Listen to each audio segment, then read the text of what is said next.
Hi there, welcome to Enable Critical Path in QuickBase. Welcome to also just the sixth Empower that we've had. This one obviously being virtual. We're unfortunately not in San Diego this year. Bummed to see that. Hopefully we'll see you next year at a real Empower, a in-person Empower. But welcome to Critical Path in QuickBase. I want to help you calculate the critical path of your projects using task logic.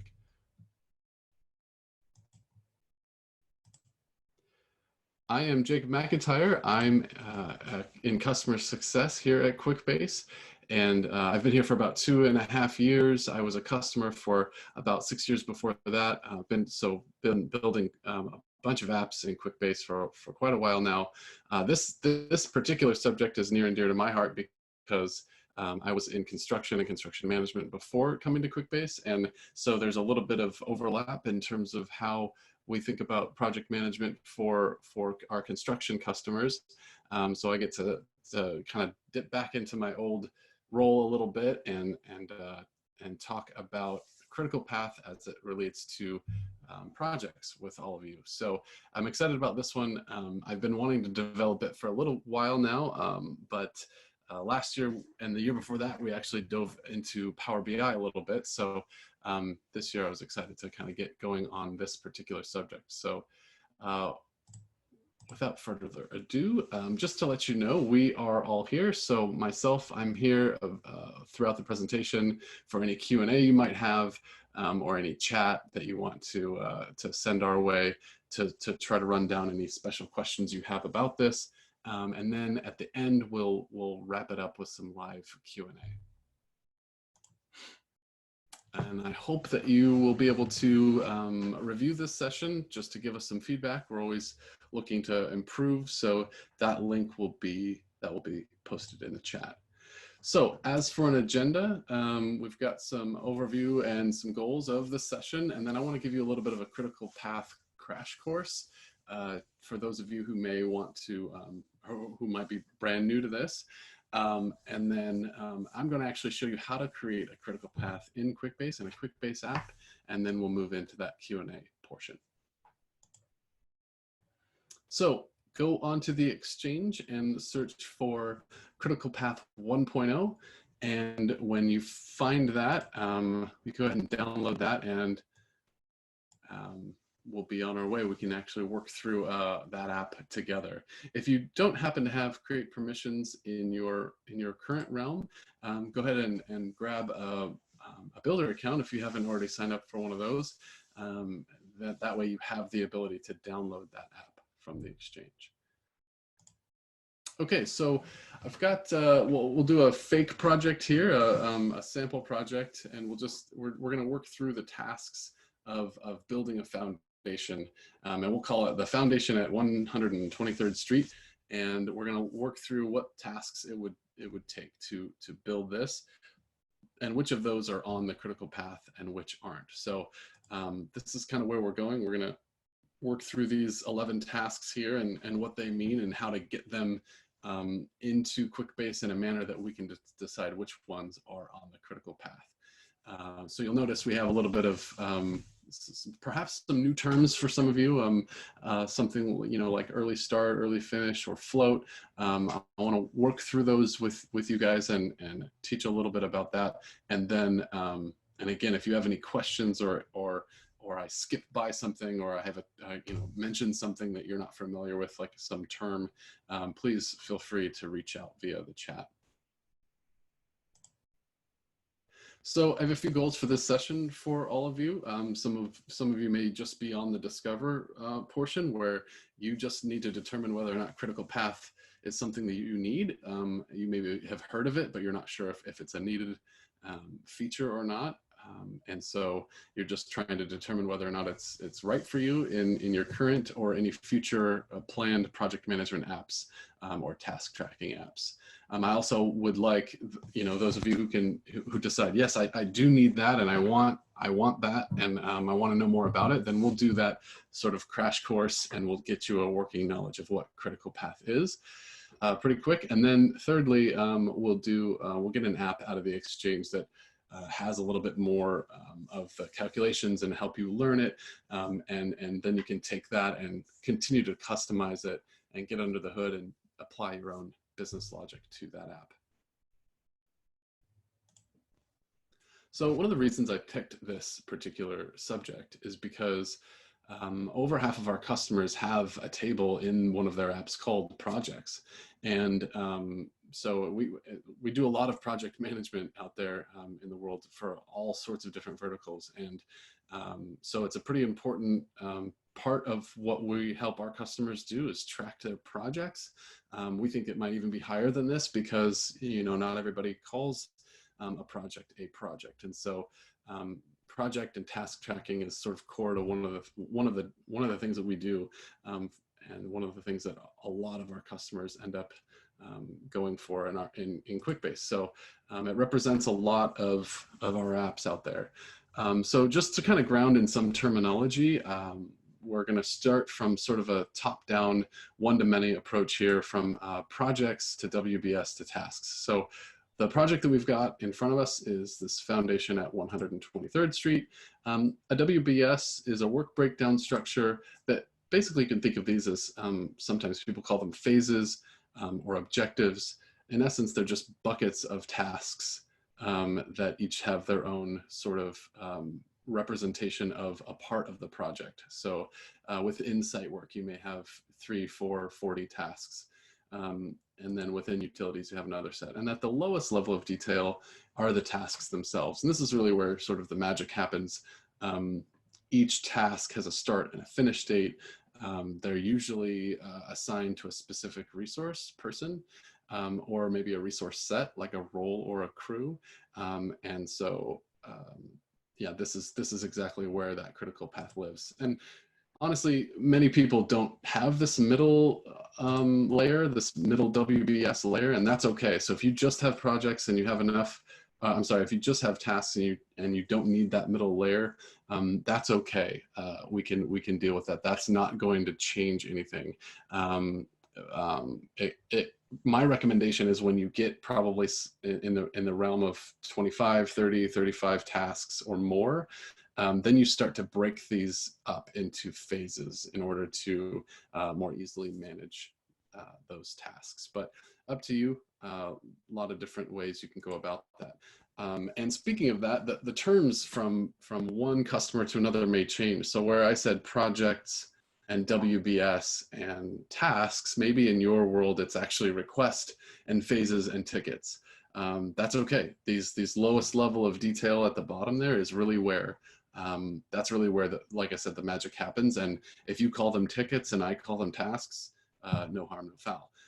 Perhaps it's even, you know, at the top level, it's a product, middle is objectives, and the lowest is activities. I've heard all of these, and at the end of the day, it's really the same thing. If you've got a start and an end date, and you want logic driven between them, and they're at that lowest level of detail, this will work just fine for you. So, like I said, if there's anything that you're unfamiliar with, please send me a chat in the Q&A. So why scheduling software? If you think about putting all of these tasks that we've got on this foundation project into a spreadsheet, you would note that it's not that big of a deal, right? We've only got truly 9 tasks. We've got a start milestone and a finish milestone, and then in between only 9 tasks. And it wouldn't be too hard to update all of these dates with the plan, with a new plan. But if you had any more than this, it would be, even this many is kind of tedious to say, well, if the project started on June 1st, or that's the plan, we want to start it on June 1st, and then we need to update that to June 5th, all of the dates between these two purple circles need to move around, right? So we would have to manually go in and change each one of these. If the customer comes and says, no, not July 13th is when this needs to be finished, it's actually July 10th. It's 3 days earlier than I originally told you. Sorry, what can you do? We're really, again, we don't want to have to manually go figure out what's going to be late, what's going to be on time. And so essentially at the end of the day, what we're looking to do is with With these three inputs, a start project milestone, a finish milestone, and then durations, we will have all of the outputs here. We have everything calculated for us according to the plan. So it's just really a big date calculator is what it is. And just like a calculator, you have a few inputs and you're looking for an output. And so this is basically how to do that in QuickBase. So we're going to just define critical path here as the longest sequence of tasks in a project. To think about it another way, if you sum up the durations of all of the tasks on the critical path, it equals the project's shortest duration. And so you can see these three, sort of in this very simple graphic here, these three blue bars represent what would be the critical path. If this is tied to this and this is tied to this, then you can't really do the project in any shorter a time than what's shown here. A third way to look at it is that any delay to a task, sorry, I call it activity here, any delay to those blue items or those on the critical path would result in a delay to the end of the project. So a couple of different ways to define and look at critical path. And so hopefully that's helpful in terms of what we're really saying when we say critical path. How to set it up in QuickBase. Okay, so like I said, we have this hierarchical relationship between projects and WBS and tasks. And then we have this fourth table here that we're going to set up with two relationships between tasks and task links. Like I noted before, you don't need this middle layer if it's not necessary for your business. It's just one extra layer for you, not necessary, that's fine. Again, the real piece that you're going to need is this. It's essentially a many-to-many relationship, but it's a special kind of many-to-many relationship where we have two separate links between two of these tables. And the task links, the reason I called it links and not relationships is because I'm just trying to delineate the difference between a relationship in QuickBase and a relationship between two tasks. So these, so I called this, instead of calling it a relationship, I called it a task link. And we'll get more into exactly how this works here. But that is essentially the structure that we're going to replicate, and that is in that app that you downloaded from the Exchange. Okay, so one more look at that kind of special relationship between these two tables. So tasks are tasks, kind of obvious. That list of tasks that we have here are listed in this table, and all of the relationships, and here I'm calling them links, between the logical relationships, let's call them, between these tasks here are represented in that other table. So every one of these little arrows here is a record in this task links table. So that's essentially what we're doing and how we're going to logically link all of these tasks together. So just a few rules before diving into QuickBase, into that app on the Exchange. You do need to have a start milestone and a finish milestone. So essentially, we want to tell this date calculator where to even start, right? We do need those simple inputs. Where to start the project and when you think the project needs to absolutely be completed. That's what's needed in order to calculate what tasks are critical. Second rule is all tasks need to have predecessors except for the start milestone, and all of the tasks need to have successors except the finish milestone. So if explain that a little bit more, nothing starts before the start milestone, but everything has to start after the start milestone.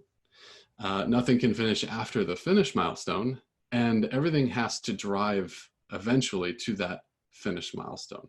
So if we don't want something like this task here, this middle blue task, to be not tied to the end date, because then there will be truly, you could never finish this task and it wouldn't, we're not logically tying it to the end of the project. And then the third rule is that there's no loops.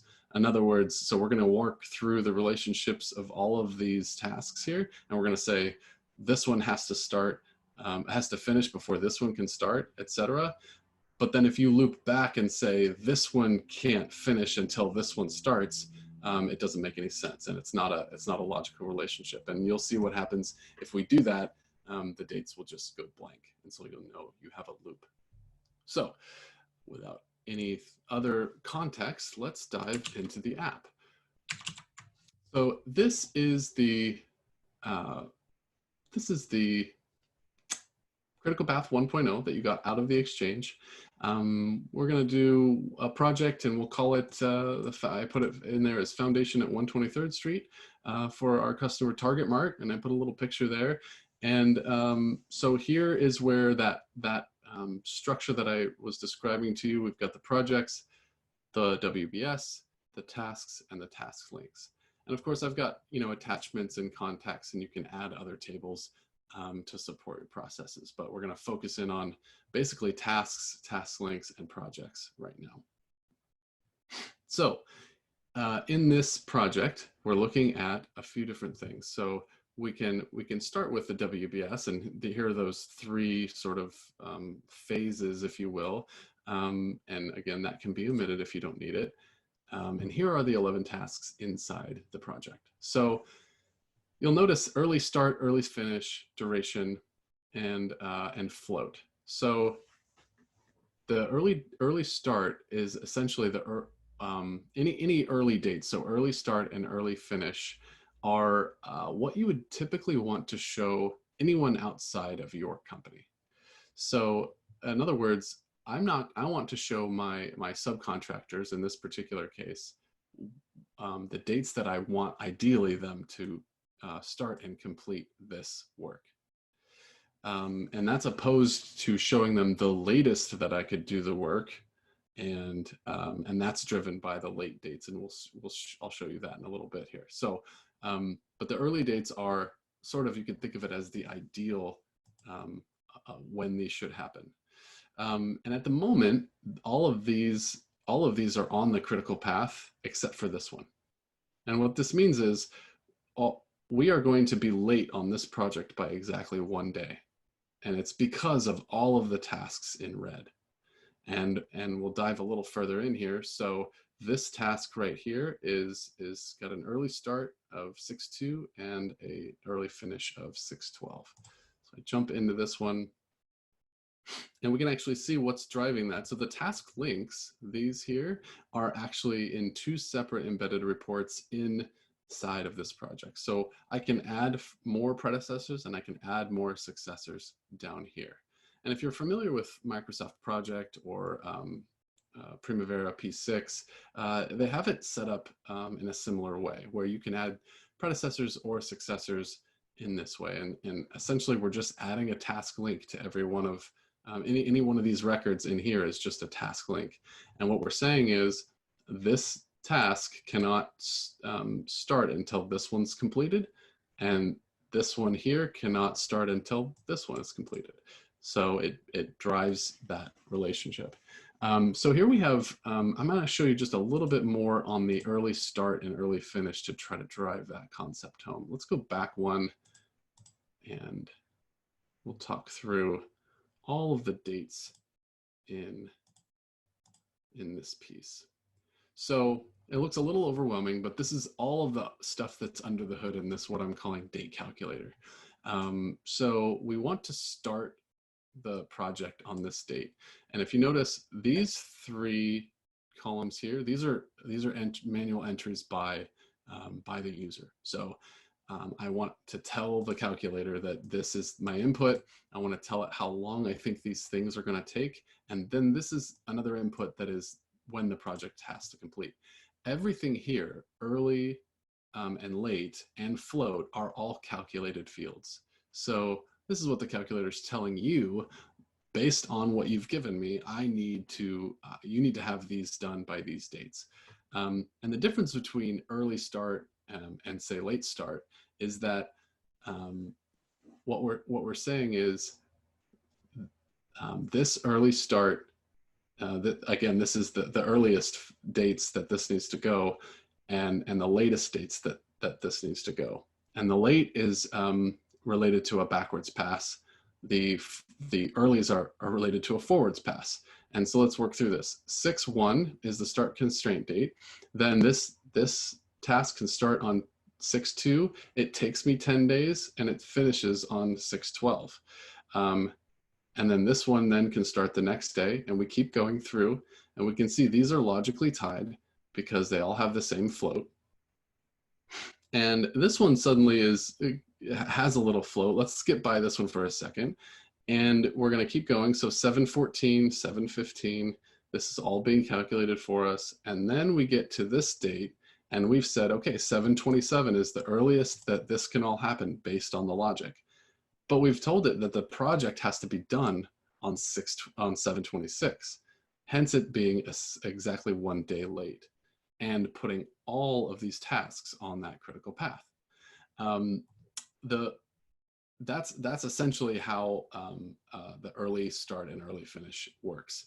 It works from the start and does a forward pass from this date all the way through the logic to this date, and gives you these. And then those are your dates. That's the plan. And in this case, this plan won't work. It's going to be a day late. I'm going to work through the late finish next. So basically, you start from the back. You start from the end of the project, and you start working your way the other direction. So the late finish of the project, the constraint of the project, we're saying it has to be done on this day. Okay, then we're going to work back through these late dates all the way back to the beginning. So we start here and we go -2, and now we're at 7/23. That means this one late starts on 7/22, and so on and so forth all the way through and back to here. And so what the float calculation is actually just this late finish minus the early finish. And if it's 0 or less, in this case it's -1, we are on the critical path. So I need to change something about this schedule in order to get things, not late. What I could do is I could say, well, this is just not going to work. I need to change this finish milestone constraint to something a little later. That is one option, and let's go ahead and do that, and we'll see how that works. So maybe I'm going to accept that this is more like it. I can't actually do it by this date. So maybe I'll just change that right there. You'll notice it actually changed right there in the float. And we'll go look at where we were there. So now everything's yellow. It's right on the critical path. That means none of this can actually be any later than what we're showing. And in fact, a 0 means your early dates and your late dates match exactly. So there is no float on any of these items. There is a little float on this one. So talk just a moment about float. That means that you could start this later than this date, but you could not start it any later than this date. So the difference between these two start dates is essentially your float. It's saying you should probably start it here to start it as early as you possibly could, given that it looks like it has to start after this completes. But you could even start it as late as this. And that's why I was saying early on, you probably don't want to share the late dates with any of your, say, subcontractors or suppliers, because they then will take the absolute latest approach, and then they won't start this until the worst case scenario. And so that's why I've named this tab here tasks. And I would maybe even consider the report in this embedded piece to change the column names to just simply start and finish. That way, people that are reviewing this app and they just need to know, hey, when do you need me to do this task? We don't have to explain to them the concept of critical path or anything like that. We just say, okay, please start on this date and plan on ending on this date. And that's all they need to know. Whereas internally, we can monitor the difference between late dates and early dates. So that's one way to sort of pull in a project, but let's just say no, that that customer will not accept it. In fact, maybe they've even given us something much earlier, and we've got to finish it on the Friday before that. And we're gonna see that the float will go even further into the negative than we had before. And these are all tied together as such. Maybe we've got some other option here. So let's talk about, so we've got a water and sewer installation that's got some float on it. And then we're going to start this utility backfill for both the electrical and the water and sewer after the these two are completed. But maybe I can start my backfill even sooner. Maybe I can start it once I've completed my half of my electrical duct installation. So I want to actually back this up again. I don't really need it to finish after this, and I'll bet I can pull all the rest of the end dates of this project in. So I'm going to go in and start this backfill a little earlier than what the logic is saying. And if I go into this task here, I can see, all right, so these are the two predecessors it had and what's driving it. So maybe I want to actually say I can start it a little earlier than that. Currently, I have an early start of 7:15. I can put a constraint in here of something a little bit better than that. Maybe I'm going to start sort of a week earlier. And that constraint date sort of overrides the logic inside of the tasks. And so there you go. So now with that constraint date, my project is fine. Except these things are still on the critical path. And that is because when I set a constraint date on one of these, then all of these are still late in coming up to that constraint date, but we've relieved the end of the project. And so that was the goal, and that's what we wanted to do. And now you have some better dates to go after. So essentially that's the concept of going into critical path in QuickBase. And let's actually dive a little bit under the hood on some of these formulas, and then we'll wrap it up and do some Q&A. So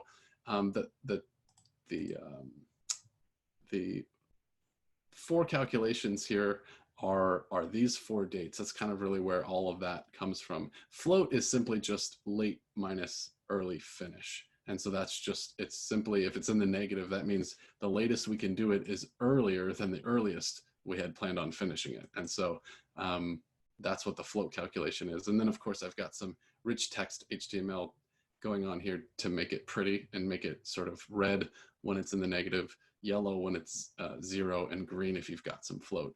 But the ones we should dive into here before the session's out are these 4 dates. So let's look at those. Early start. So what this is the logic that the early start is using. It looks a little overwhelming at the moment, but I'll walk you through it. Partly is because I've got some notes in here to try to guide you a little bit. So it's really just a set of if-thens together. So if there's an actual start, and I don't think I touched on that really quick, I'll just go into that. So these over here are another set of dates that you can say, well, once I'm actually done, I want to put in a date. I want to tell you, here was my plan, but here's what I actually did. And then you can do some math to decide how late people were, in the past, or how late tasks were in the past. So these are essentially overrides the logic as well. And you'll see that in this formula. That's the first thing is it checks, is actual start null? Because if it's not null, that's actually what we're going to go display, because the past is sort of written in stone, and once we've started something, we've started it. It doesn't matter what any of the logic says. We're overriding with that. And then it looks at the start constraint date. So if actual start's null, okay, then move to, is there a start constraint date? And if there is, use that, because that is essentially another override to say, this is when I want to start it, regardless of the logic. Kind of like we did with the backfill. Then the third layer here is look at the predecessor's earliest finish. And if all three of those are null, we'll then give this a null. And in that case, you're basically looking at an error, or someone has not put in enough logic, they haven't put enough task links, or perhaps this needs to be a start milestone and needs to have that start constraint date. Otherwise, look at this predecessor's earliest finish and then add a day. So what that looks at is the summary of the max date. So let's just take one of these, for instance.